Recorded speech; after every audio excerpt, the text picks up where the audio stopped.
Kjo është një shfaqje e cila jo që vetëm është humor, po është edhe një pasqyrë për gjithë komunitetin tonë shqiptar, për kulturën tonë shqiptare edhe për vlerat tona shqiptare. Tash shqiptarët në Zvicër janë bërë një komunitet shumë aparistat, suksesshëm, është një komunitet që më të vërtet në decenien e fundit janë shumë të suksesshëm. Jo vetëm një lami, por shumë lami. Edhe përkrahja në këtij lloj eventi është shumë më e lehtë se në vitet e mëhershme për shembull, se tash ka shqiptar shumë suksesshëm, edhe ton ka pak me qitë ka një guri në mur bëhet mur. Po kupton? Edhe kështu që ton ka pak me ndihmu lloj këtij eventi është një kënaqësi edhe për ata që sponsorojnë, po edhe për ata që vinë me pa këtë ngjarje. Ne jemi importuesi produkteve vendore të Kosovës kryesisht, kena edhe Shqipërisë edhe vendeve jo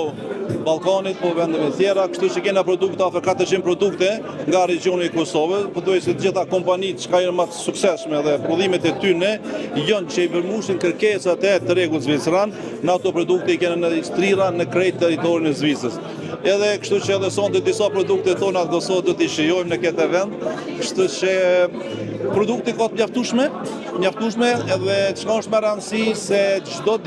ditë kompanitë prodhuese nga Kosova janë më të suksesshme fal teknologjisë, fal internetit, fal njerëzve që tani u bë edhe divizja lirë, edhe mundi marrë secila kompani edhe me pa këtu në vend çfarë produkte ka nevojë ky treg, edhe për fat mirë produkte vendore të Kosovës se kanë përfshi këtu janë krejt Zvicër. Unë që ka viti 2007 jam me këto produkte vendore të Kosovës, ndoshta tash kesh me thonë, por një prej të parëve shqiptarë kemë për eksportin e parë produkteve vendore dhe tani jena të shtirir në krejt Zvicrën, jo vetëm një kanton, po thuajnë, plus jena edhe në zinxhir të mëdhtë marketave, në ato stilë çfarë